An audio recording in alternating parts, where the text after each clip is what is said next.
possibly day 2 of Captain's Log. Been a little late on these diaries here. Should have started maybe possibly back in Tahoe.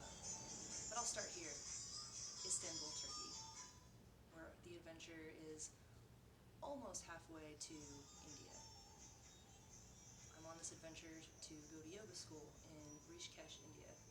The adventure has proven to be challenging in a lot of ways. My biggest thing that I can tell people, especially from this video, to show them not only my process, but to explain sometimes the little obstacles that you might face if you don't pay attention. Step 1. Get a visa. Apply for a visa.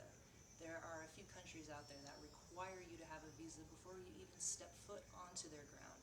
I highly recommend you research these places if you're planning on traveling anywhere in the world to make sure you're not going there. That might put a kink in your plans. Step 2. When you book your flights, make sure you pay that little bit of extra so you can change your flight if something happens. Lesson learned. Paying $50 to $80 extra to have availability is much cheaper than having to get a new flight if something were to happen. You're spending hundreds of dollars more if you have to change your flight after the fact. Step 3. Make sure you research everything properly and make sure you pay attention. Don't be mean. Finally got on the flight, landed here, Istanbul, Turkey. Great airport. Did a little bit of yoga, was feeling stiff after my 13-hour flight here. Decided to lay down for a minute or two, what I thought was a minute or two. Ended up being 2 hours, missed my flight.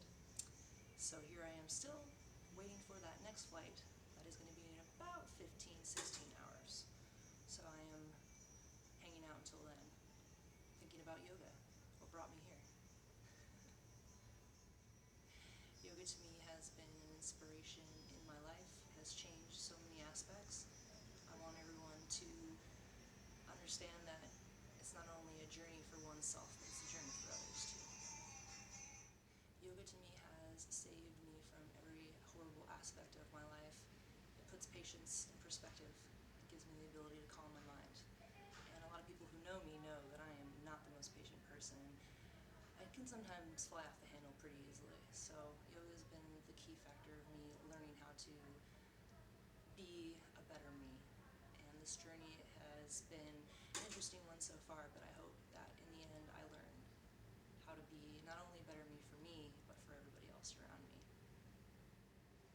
To me, it's not always about the destination, it's the journey. So all the obstacles that I have faced so far in getting to my destination has only proven that it's worth it all along. Even though I'm not there yet, I know it'll be amazing, and I know it'll be the journey of a lifetime. Traffic. My favorite part of traveling.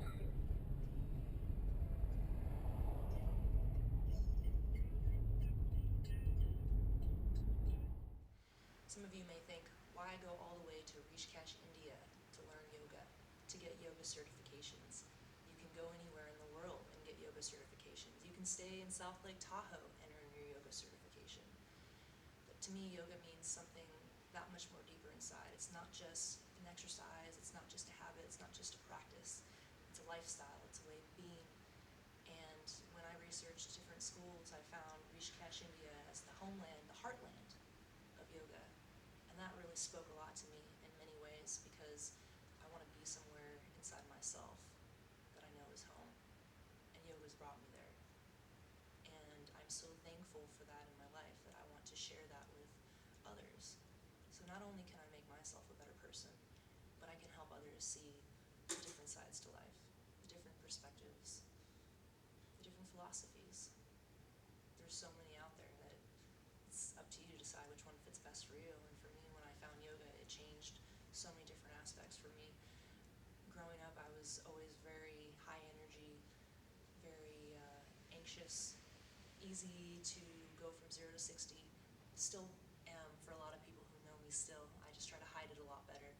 But instead of hiding it now, I want to learn how to actually control it and be in control of myself. And to know that it's okay to feel fear, to feel anger, to feel sad. It's just part of it.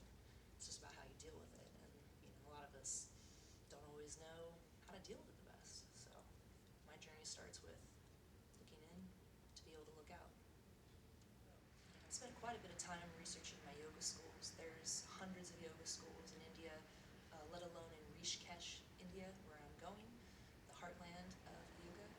So I'm going to AYM, Associations in Yoga and Meditation, and it's a pretty well-known school. I'm excited to go. It's the driving force and inspiration to travel currently at the moment. The frustrations of traveling alone can be immense. Not having somebody to talk to confide in, to communicate with on a regular basis can be a little frustrating. I myself am an emotional person, so sometimes when I go through stressful moments, I can get emotionally tied up sometimes, and this trip has definitely proven to have obstacles, but I will overcome, just like anyone else can. I'm not going to stop you from getting where you need to be. So here I am, still currently in Istanbul, Turkey, waiting for my next flight to New Delhi, India. And again, 2.5-hour layover turned into a 24-hour layover. Not so exciting, but hey, you gotta make the most of what you got. At least I'm still being able to get on a flight. So it's been an expensive lesson, but a lesson learned.